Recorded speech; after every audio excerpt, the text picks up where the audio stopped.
Hello and welcome to the Fierce Urgency of Now in Today's Schools podcast. I am Dr. Cynthia Mama J. Johnson, a voice of hope in education, and I will be your host. Thank you, as always, for joining me for another episode. Before we jump in, let me remind you why we gather. The Fierce Urgency of Now in Today's Schools podcast is dedicated to disrupting, interrupting, and dismantling barriers to changing student outcomes in our nation's schools. Why? Because our children need us now more than ever before. So we've got to come together to meet them where they are, not leave them there, but to elevate them to a whole new level. I want you to know that our guest today, Dr. Donovan Smalls II, is one of those individuals that's meeting not only students, but aspiring leaders where they are and elevating them to a whole new level. Dr. Smalls, welcome to the family today. Thank you, Dr. Johnson, for having me. I'm excited about this conversation. I love it. I love it. There's so much that is going on in our world, but we know that when we can come together and really connect remotely, it's a Mhm. powerful time so we can help somebody along the way. Let me take a moment just to tell you a little bit about Dr. Donovan Smalls II. Let me go through. Dr. Donovan Smalls II is a dynamic and visionary school leader with over a decade of teaching and leadership experience. What does that mean? That means that he is younger in his leadership and teaching work, but he is doing the work. And if you haven't had a chance to find out about who he is, what he's doing, the books that he's writing, you'll have a chance to learn more about that later on in the episode. As an assistant principal, he has led instructional initiatives, strengthened school culture, and empowered teachers to deliver equitable, high impact learning for all students. He is an author, a best selling author of Beyond the Classroom. Hold that book up. I know you got it in there somewhere. They may not be able to see it right Here here it behind is. me. There we go. There we go. Of entitled Beyond the Classroom Leadership. He's a leadership coach and a host of the Aspiring School Leader podcast. Dr. Smalls is dedicated to developing the next generation of school leaders who lead with confidence and purpose. I'm going to pause right there. Woo, that's enough to make you want to shout right there. You tell us the rest of your story about you, who you are. Yeah, thanks again for having me. I truly appreciate this opportunity. Coming to education was not necessarily something that I saw for myself, but Hmm. first and foremost, I believe that it's something that God called me to. Right. Yes. I don't have that story of the lifelong dream of being an educator. I think it was something that the Lord tugged on my heart to come Uh-huh. into this industry, Right. and so I love it. I love it, Yes. and I'm not leaving. Oh, I love that. You know what?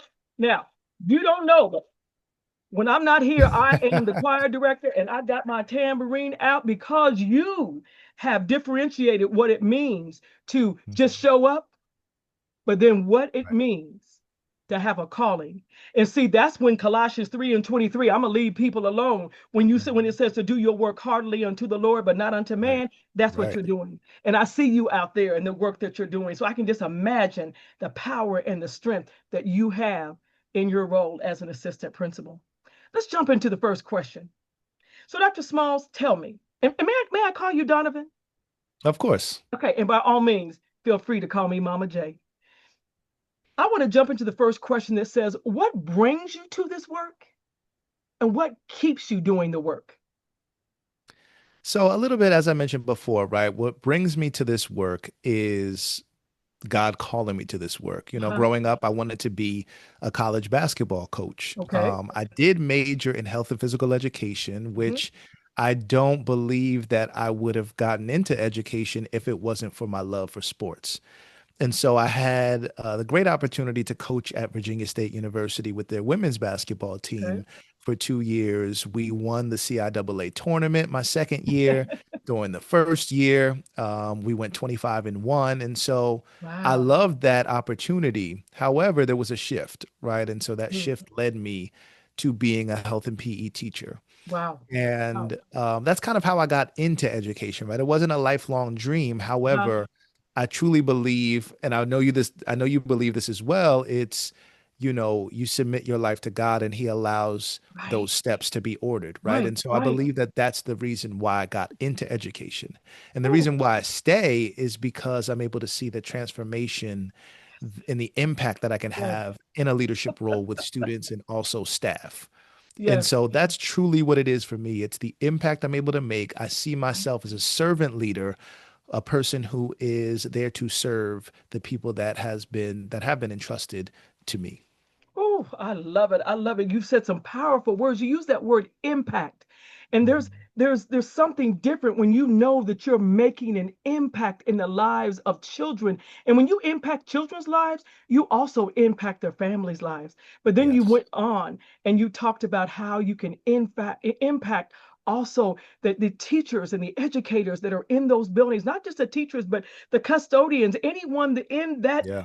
that educational environment and culture, you have the power Mhm. to impact them. And that's what it's all about. Yeah. And when it's a calling, you do it to a whole nother level. Right. This this really this past couple weeks, I've just kind of gone back through and refamiliarized myself with servant leadership and looking at Mhm. those different tenets. And I found just an absolutely phenomenal graphic. In fact, I'll have to send it to you that really Okay. focused on the different areas of servant leadership. But what I Right. loved about it, it each area focused on different scriptures to support that. Now we can turn this into a Ah, Bible study today, we or we can. can turn it into something else. But I'm just telling you, this is what grounds us to be able to do this work. And if Yeah. people that listen are kind of uncomfortable, sorry, this is who I am. And this is Right. who we are. Right. This is what Yes. enables us to be able to stand in Hmm. 2025 in Right. times like these. This is what enables us to do the work. So that's what it's all about. Yes, I I love it. agree. I Thank you agree so much. 100%. Yeah. Woo. Let's look at the second question. From your lens, you've got over 10 years, decade now of experience that you served Hmm. as a teacher. Now you're an assistant principal, but now you also have your own podcast and you work with Hmm. different people. I've seen you as guests on other shows. So from your lens, Hmm. even the lens of a father that you told me about, Yes. Hmm. that what you want for your child, what you want for your daughter, what you want for your son. What is the fierce urgency of now in today's schools? I think the fierce urgency of now is helping people to see their full potential, to Hmm. help them see Yes. who they truly are Yeah. and be able to pull that out. Right. Right. And I think when we allow ourselves to be leaders who empower people, who are tapping into what people might not be able to see in themselves, I think Right. that's where the true power lies. It's Yes. when we are having conversations with kids, allowing them to see that there's some confidence there that you just need somebody to tap you on the shoulder and say, I'm Hmm. proud of you, or Woo. to say, I love Come you, on right? now. Because we know that our kids sometimes are not hearing that. Yeah. And so, how can we center our humanity in our Yeah. leadership? Because when we allow people to see their full potential, I truly believe that's how we increase student achievement. And Hmm. that doesn't just go for students, that also goes for staff, because some of our staff, all of our staff rather, they all want to be the best that they can be. Yes. Yes. I But believe that. sometimes they need that collaboration. They need that support to help them get to be the best practitioner possible, Yes. right? Yes. Some of them want to be administrators. They want to be school leaders. And how are we helping and guiding and supporting them throughout that journey? So I Woo. think the fierce urgency of now is tapping into the potential of all people that we are entrusted to lead, Yes. because ultimately it's going to make our schools better. It's going to make our children better. And I Yes. think that's the most important thing. I love that. I love that. I talked about your book before we came on the air, Beyond the Classroom. And I want you to Yeah. tell me before I leave, because there's something about that word beyond basketball, Yeah. beyond the classroom, and we'll talk about that in a minute. But Mhm. how do you take what you've just said and how is that um, really exemplified in your book, Beyond the Classroom? So Beyond the Classroom focuses on helping aspiring school leaders understand the interpersonal aspects of leadership and also the organizational aspects. I Hmm. think sometimes we can have this hyper Yeah. focus on instruction, but I believe that you lead people first and Come on. instruction second, right? And so when we start creating those authentic relationships with people, we Yes. start to show and center our humanity and our leadership. Our relationship is what's truly going to drive the impact that we want to make on Right. students, right? If I Right. don't have a relationship with my teachers, Right. then when it comes to me giving feedback, they might not receive it in a way that's Right. going to create the transformational change we need. Right. So I have to center my humanity in that. And I also have to be a leader of the organization, Right. right? You cannot get instructional leadership right if you Woo. don't lead people in the organization well. So those are some Mm. things that we need to focus on. We have to focus on tapping into the potential of others, and that's what the book Yes. does. It's Right. that support system that we all need to reach our level of greatness. Woo. Woo. Woo. I love it. I love it. I tell students these words, Yeah. you have the power to be great. Yeah. And that power is that acronym. But what you said is being able to tap into that Yeah. power to help people reach their full potential. I love the fact that you, even in your decade plus years of experience, that Right. you have put that together. That first you said you have to center your humanity Hmm. because we Right. are working with people. Yes. And Yes. when you can tap into and center that humanity with the teachers that you work with, that directly impacts what Yeah. happens in that classroom for children. Hmm. Some people have worked 30, 40, 50 years and they may not have ever learned that. Mm. But that's Yeah. powerful because that's what happens when you're a servant leader. Right. Yeah, I yeah. agree. I agree. You lead with the heart and not just Yes. with the eyes. Come on Right. there. Come on there. I love that. I love woo! Woo, I love it. I love it. Yeah. All right, let me go into the third question. What are you willing in 2025? What are you willing to disrupt, interrupt, and dismantle to ensure that students have access and opportunities to succeed in today's schools, and most importantly, to thrive? I am willing to dismantle and disrupt traditional models of leadership Mm, that center the leader in everything, right? I think we should be centering students. I think right, sometimes we get caught up in this bureaucratic system that focuses on the leader making all of the decisions right, on behalf of the people that they are leading. For me, it's about the collaborative process of, listen, we're creating this new initiative, we're putting in this new right, program. Yes, it might be mandated from central office. However, how right. can we come Take, together to figure out ways right, it can work best for us, right. as opposed to me being the leader saying, this is what we are going to do and this is how Yes, we're going to do it. I think there needs to be room for us to collaborate and figure out ways that best support students, because we yeah, have to start treating our teachers as the experts that they are. right, The teachers are the ones that are on the front lines in the classrooms. They are responsible for implementation. So we need to collaborate with them to figure out the best ways to to create systems that are going to be best for our kids. And so yes, I'm willing to disrupt the traditionalism that yes, exists in education, to just be that person that's going to be a servant leader first, but a transformational leader second. So yes. that's the area that I'm willing to disrupt and dismantle. Right, right. I love that. I love that. And there's so many situations that we come across in Mhm. environments that there's such a need. There's such a need for that servant leader, and there's also Yeah, that need for that transformational leader. But whenever you transition to that transformational leader, that servant leader is always first. right, Because right. even as you're transforming, even as you are dismantling Hmm. and disrupting, Yeah, you're not doing so in such an ugly way. You're not hmm, going in haphazardly.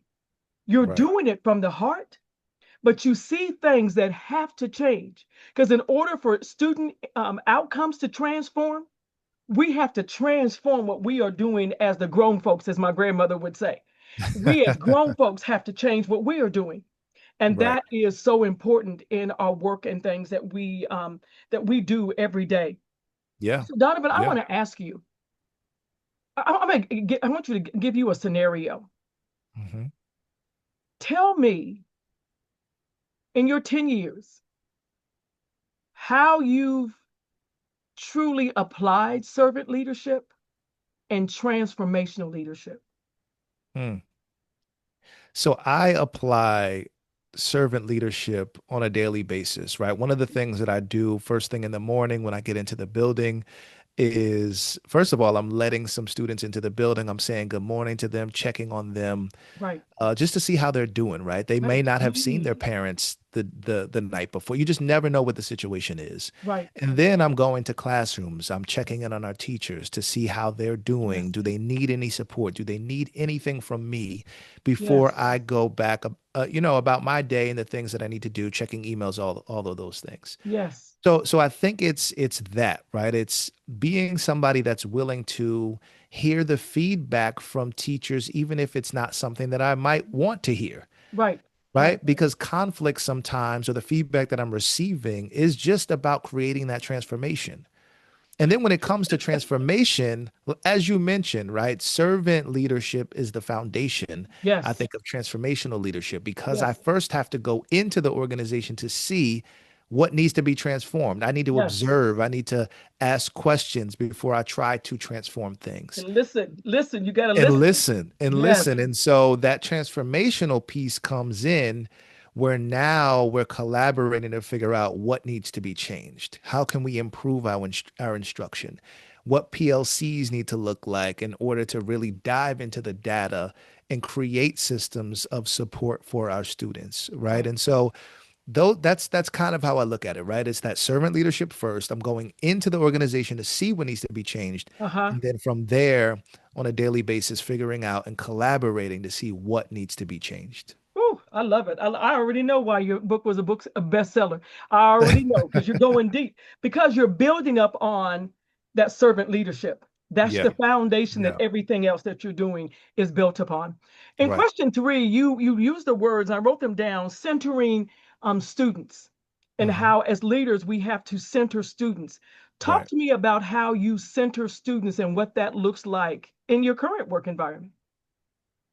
So centering students to me means making sure that their needs are always their needs are always the priority, right? I think Yeah. sometimes as leaders we can get in this traditional model of like capitulating to the choices or the desires of adults. Yes. Yes. But sometimes what adults want and what children need aren't the same thing. Right. Right. So how can we figure out to prioritize the needs of the kids? I'm not saying that we neglect what teachers need, Right. Right. but we all need to be on the same page in terms of what the kids need, right? Uh-huh. And so how I do that is asking the children. During when I'm doing lunch duty, I'm having conversations with the kids. When I am walking through the hallways, I'm checking on them, right? Yes. I'm actually taking the time to listen, because sometimes as adults, we think that we know what's best for the kids, and they Mm. will tell you what's best for them. Right. And Right. then we figure out ways to support them, right? Creating different committees. During my first year as an assistant principal, there were a group of students who wanted to come up with a committee to address the dress code. And so they came up with a committee. They expressed their ideas and they were able to change things, right? But if I was a Yes. leader who was someone who was just going to shut things down and this is how we're going to do it, we're not truly amplifying student voice Right. as we say that we need to do. Right. Right. So that's just one example. But I think, again, it's centering the conversations of students, and they will actually tell us how to lead them. Right. I love that. I love that. And I just felt like you were going to go there because when we reach out to our Hmm. students, like you said, will show us the way. And Right. when They we will. involve them and we allow them to lead, not Yeah. allow them, but this is your world as well. Yeah. This is where you're going to be at from sixth grade, seventh grade, eighth grade, or if you're in high school, whatever level, even at the elementary level. We want you to feel part of this environment. We want you to feel as if you belong. Right. But belonging goes beyond just, oh, I'm a part of something. Yes. Yes. Belonging means that I have a role in everything that is Hmm. going on in this school environment. So Absolutely. that is very important. So I have one last question for you today. If you had to give our audience a call to action as it relates to the fierce urgency of now into, what would be your call to action? My call to action would be number one, spend time studying yourself. And I Hmm. think one of the things that I remember most about my grandfather from Charleston, South Carolina, Henry Smalls, he was actually functionally illiterate, but he can wire an entire house. Yes. And so he used to always say to my dad, you have to study yourself. And that's something that my dad always instills in my brother and I. You Hmm. have to take time to study yourself. Right. And I think when you start studying yourself, you start to see the leader that you need to be Uh-huh. and how you need to show up for our kids every day. Yes. Because every day as a leader, you don't feel like leading. You don't feel like showing up with the level of confidence that's needed to lead other people. But on those days where you feel down, on those days where you don't feel like yourself, you've already assessed who you are. Yes. So you're able to fill those gaps by what? By being a servant leader. I feel Yes. like that's the theme of what we've been talking about. Yeah. But I think that would be my call to action. Number one, you have to study yourself before you can ever lead anybody else the right way. Woo, woo, woo, woo. Let the church say amen. Because I'm telling you, that is so absolutely powerful. Before you jump in and start saying, I'm going to do this, or I'm going to do that, or I'm going to lead you here, Yep. know who you are. Yeah.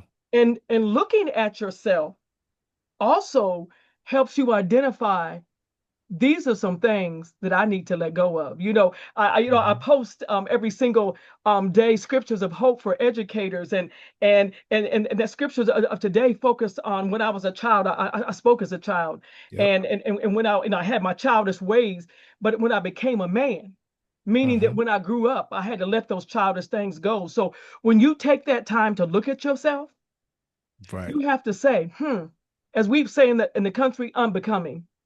That's Yeah. unbecoming to you.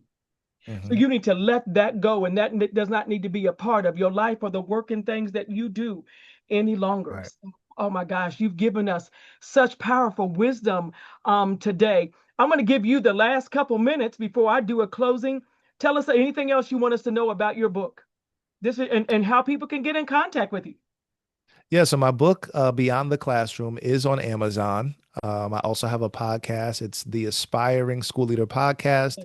It's available on YouTube, on Spotify, and also Apple Podcasts. And you can connect with me on social media, Donovan Smalls 2, and also my website, donovansmalls2.com. I love it. I love it. I love it. So many different ways for you that are listening today to connect with Dr. Smalls the second and the work that he is doing. I love that he is young and that he is just getting started. I see him where he is right now, and he's so absolutely powerful. And I know you experienced that in things with me today, but just think about where he's going to be in 5 and 10 years. I'm going to speak those things that are not as though they were. He's making a difference right now. You hear me? He's making a difference in the lives of children as well as adults. I thank you so much for tuning in to the Fierce Urgency of Now in Today's Schools podcast. And always before I leave, I have to talk about why this podcast and how it even came about. As I look at the words of Dr. Martin Luther King Jr. in his I Have a Dream speech, that he uses those words toward the beginning of the speech, that there's a fierce urgency of now in today's schools. And he was not today's schools, there's a fierce urgency of now. And what he was referring to at that time was looking at about the injustice and the racism, and how that march on Washington was for jobs and all the things that were happening as it related to racism and discrimination. And he says we cannot sit back. We cannot give up that. And that's what he's still saying to us today. And look at all those different topics we talked about: injustice and racism and discrimination. Here we are in 2025, and those things are still going on. That's a whole nother podcast. I'm just keeping it real and making it plain. But let me say this to you: it doesn't make a difference what happens in this world. It doesn't make a difference what is going on. If you continue to have hope, you see my sign back there, my word, I'm gonna get out of the way. It says hope. I will always have hope. Why? Because that's that expectation that things are going to get better, that things are going to feel better, they're going to look better. People are going to talk right, they're going to walk right, they're going to live right, and they're going to give right, regardless of how dark it gets. And I want you to know, if you haven't noticed, it's dark out here. I encourage you today. Dr. Donovan Smalls, II, I encourage you to continue being that light. Wherever you go, I'm going to always, in my life, let my light shine, let it shine, let it shine. Dr. Donovan Smalls, II, thank you, woo, for teaching a masterclass today on leadership. Thank you, Dr. Johnson. I truly appreciate it.